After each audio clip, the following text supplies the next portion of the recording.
This is a new episode of the podcast, Retrieving Thoughts Deep Dive. Welcome to the deep dive. So if you've ever sent like a completely straightforward, totally innocent message to a coworker, only to have it spiral into this massive, weeks-long misunderstanding, you are definitely not alone. Oh, definitely not. We have all been there. Right. Well, today's deep dive is based on a specific source, a blog post from Retrieving Thoughts that demystifies communication biases and explains how to treat communication in diverse teams. And let me tell you, this is gold. It really is, because our mission today, it isn't about hard skills. We aren't looking at technical insights or coding languages or anything like that. No textbook stuff today. Exactly. We are looking at the invisible formatting of how we talk. Like, why does a seemingly perfect instruction, something you think is crystal clear, so often result in total failure? Okay, let's unpack this, because the author of this post starts with an anecdote that is, well, it's so incredibly relatable. It actually made me sweat a little bit thinking about my own chat history. Oh, the cinematic art team meeting. Yes. So the author is on a weekly catch-up call with her cinematic art team. It's this casual meeting. They're updating each other on task statuses, blockers, just chatting, right? Yeah, pretty standard stuff. And at the end of the meeting, one team member asks, kind of half joking, hey, how do you feel about people using an ellipsis in messages? Yeah. The three little dots, ... Just a seemingly microscopic detail of punctuation. A tiny detail that completely polarized the room. Like one person said they don't care at all, they just treat it like a period. Right. But another person immediately fired back that an ellipsis is a blatant sign of passive aggression. Which is such a strong reaction. I know. And then a third person confessed they use it all the time simply to illustrate their thought process. They say it's almost like a little loading icon in text form. Yeah. So I want you listening right now to think about your own messages. Are you accidentally terrifying your coworkers with your punctuation? What's fascinating here is how this tiny, almost invisible piece of punctuation exposes this massive psychological mechanism. The author connects this directly to what psychologists call the false consensus effect. The false consensus effect. Yeah.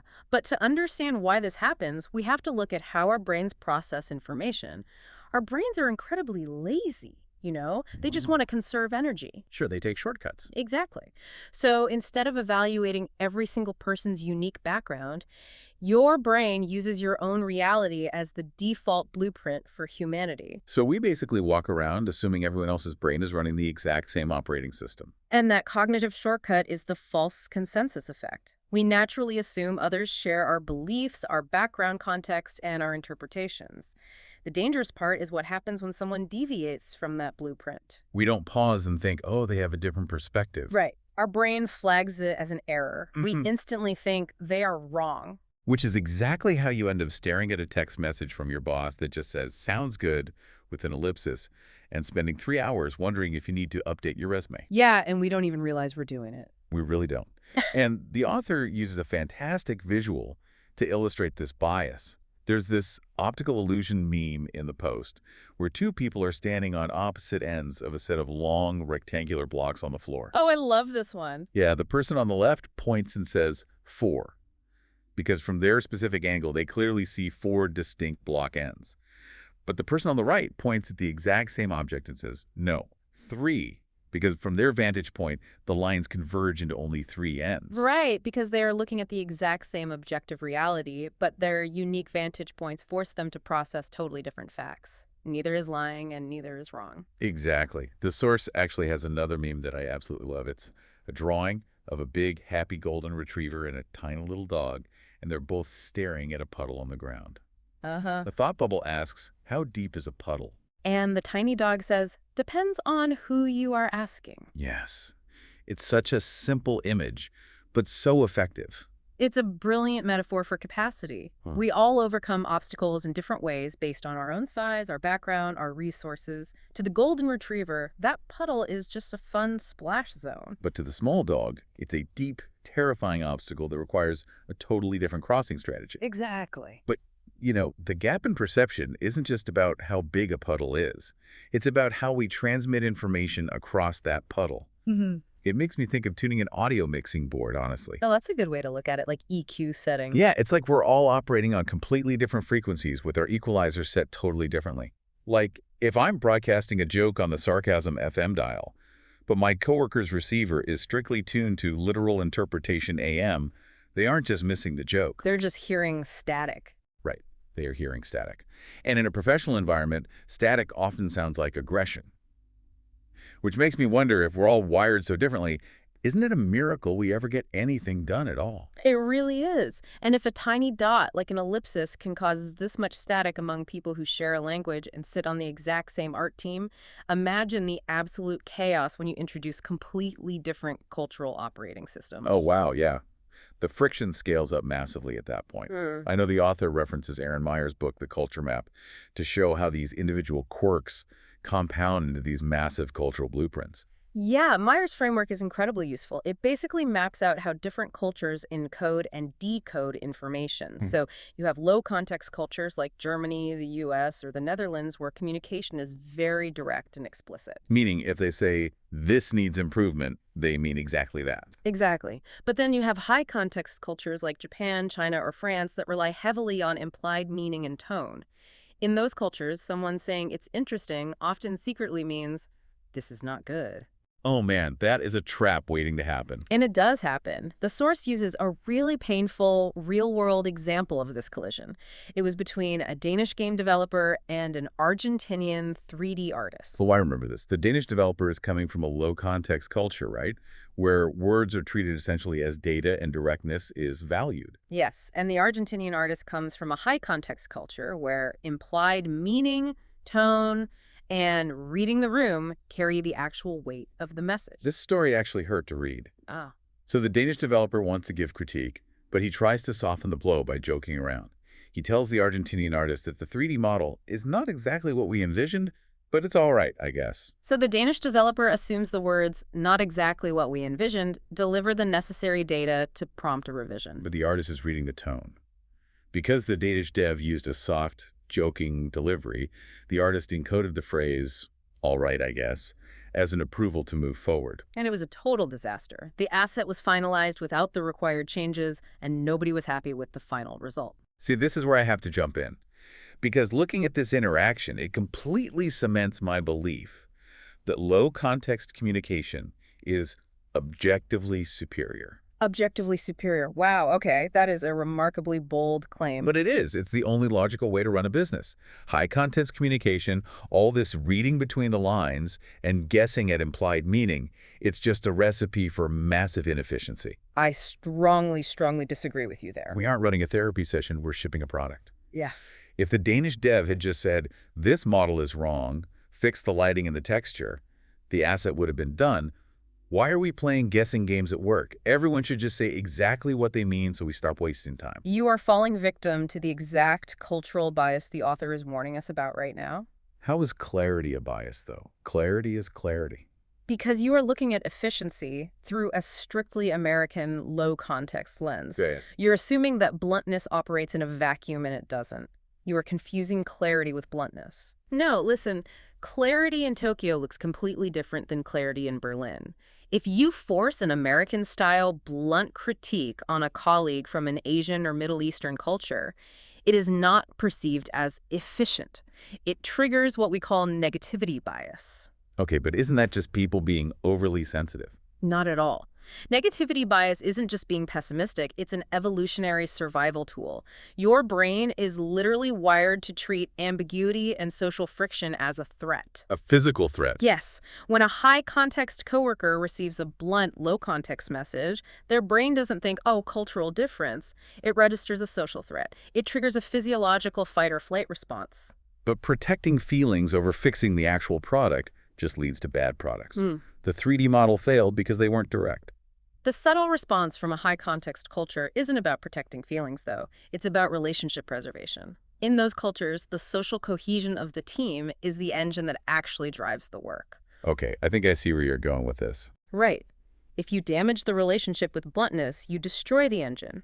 You think you're saving 5 minutes by being direct, but you might spend the next 5 months dealing with a team that no longer trusts you, won't share ideas with you, and feels physiologically stressed in your presence. That is the actual definition of inefficiency. Okay, wow, fair enough. I see your point about the social engine. If you blow up the trust, you blow up the pipeline. I might be bringing my own radio frequency to the table here, favoring direct data over social nuance. We all do it. It's natural. But if we have completely different operating systems, and both sides think the other's being either rude or entirely opaque, how does anything actually get built? Well, we find the answer in the postmortem of that 3D artist anecdote. The story didn't end with them burning the studio down. Right, they actually talked it out. Exactly. The team addressed the miscommunication openly. They agreed to be much more direct with that specific artist moving forward. And the artist happily replied, "That's all you had to say, I'm on it," and delivered a great result afterward. So they bypassed confirmation bias. They didn't just assume the other person didn't get it and retreat into their own camps. They actively adjusted their communication styles for each other. Yes. The real skill isn't forcing everyone to adopt your communication style. The master skill is adaptability. Okay, here's where it gets really interesting. If we agree that adaptability is the answer, how do we actually execute that on a random Tuesday when the servers are down, deadlines are looming, and tempers are short? That's the real challenge. Luckily, the author provides a practical toolkit to mitigate our biases, and it's born from a pretty intense background. Before game development, the author spent 5 years working in a court. Think about the communication skills forged in a courtroom environment. I mean, you are dealing with people from every conceivable social status, usually on the worst days of their lives, in incredibly high-stress, high-stakes situations. That sounds exhausting. It is. You don't survive that environment without developing intense patience, empathy, and masterful de-escalation tactics. And they distilled that courtroom survival knowledge into an acronym, WORDS, words. The article pairs it with that meme of SpongeBob SquarePants creating a rainbow with his hands with the text, "Words, solving problems for about 2 million years." It's so true. Let's look at the psychology of this toolkit, starting with the baseline, which is the W. What do you think? Actually, wait, let's start with the O because that's kind of the foundation. O stands for objectivity is subjective. Oh, right. Sounds like a paradox, honestly. It does, but it's the foundation of everything we've talked about. We constantly present our opinions as objective facts, but your objectivity is filtered through your own unique experiences and capacity. Like the dogs in the puddle. Exactly.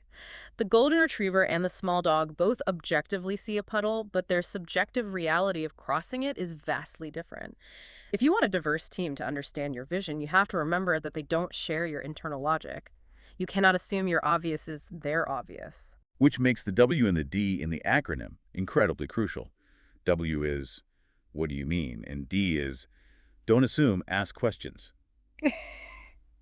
There's so much vulnerability in these two steps. Absolutely. We all have this deep-seated fear of looking incompetent. So we nod along in meetings, pretending we totally understand a complex task, and then we go back to our desks and completely panic. The curse of knowledge is real. When you use a specific software or workflow daily, it becomes second nature.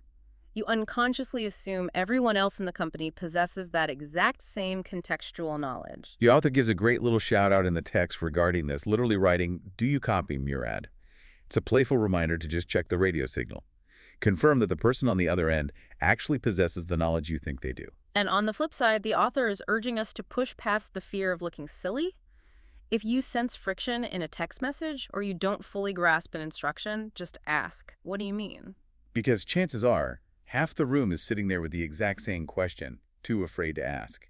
Yep. But that level of open questioning only works if a team practices the R in words. Respect others. The author brings their court experience back for this one. Right, because in the legal system, you frequently encounter people behaving completely inadequately. Exactly. But their poor behavior doesn't necessarily mean they are wrong about the core issue they are fighting for. And more importantly, it doesn't give you a license to match their toxic energy. De-escalation requires you to maintain your own professional baseline, regardless of how the other person is acting. The author actually jokes about this. Yeah, they say if you want a masterclass in this, look at IT user support teams. Yes. Their limitless patience in the face of frustrated, sometimes aggressive employees who forgot their passwords for the 5th time is legendary. They don't take the user's panic personally. We can all learn to channel our inner IT support. Seriously. But de-escalating others is only part of it. The final letter of the toolkit is about de-escalating yourself. The S stands for stop second-guessing. This is the absolute antidote to the ellipsis panic we talked about at the start of the show. It really is. The author uses this incredible meme of a Sad puppy floating in space, holding a DVD. The caption reads, "Me. Okay, time to sleep. My brain. Top 50 mistakes you've made DVD." We have all watched that DVD at 2 in the morning. Oh, I have it memorized. Did I use too many exclamation points? Was my tone too blunt? Did I offend the 3D artist? But if you push all this communication awareness to the extreme, you become paralyzed. You spend 3 hours overanalyzing a single Slack message, draining your own cognitive battery. It's exhausting. It is a delicate balance. If you realize you made a communication mistake, reach out and say, hey, I think we got our wires crossed. But you also have to accept a fundamental truth. You cannot make everyone happy. Some people are just overly dramatic for their own reasons, completely separate from anything you did. The author advises drawing a hard line between empathetic understanding, which is crucial for diverse teams, and catering to ridiculous drama, which is draining and unproductive. Pick your words wisely, be true to yourself, but do not carry the weight of someone else's manufactured crisis. That is such great advice. So if we pull all these threads together, what are the core takeaways from the Retrieving Thoughts post? For me, it starts with the realization that tiny things like a three-dot ellipsis in a chat carry wildly different weights depending on who is reading them. The false consensus effect tricks our lazy brains into thinking everyone is operating on our exact frequency. And zooming out from the individual, we must recognize those massive cultural blueprints. The profound differences between high context and low context communication mean we cannot force everyone into one standardized box. Bluntness triggers a threat response in some, while ambiguity causes chaos for others. The solution isn't uniformity, it's active adaptability. And practically, we need to use our WORDS to build that adaptability. Remember that your objectivity is totally subjective. Push past the vulnerability and clarify what people mean. Check the radio signal instead of assuming they know the tools. Respect others to de-escalate tension. And please, for your own sanity, put away the Top 50 Mistakes DVD and stop second-guessing every single interaction. Absolutely. As always, the link to the full article is in the description, and I highly recommend diving into it yourself. The author leaves us with a really powerful ancient proverb to close out the piece. Gentle words bring life and health. A deceitful tongue crushes the spirit. Its application in a modern multicultural team is profound. If our neurological perception of a simple punctuation mark is entirely shaped by our unique background and capacity, what massive unspoken assumptions are you making about the intentions of the people you love or work with today? Wow. That is a phenomenal question to leave hanging in the air. Keep asking those questions, keep checking those assumptions, and we will catch you next time.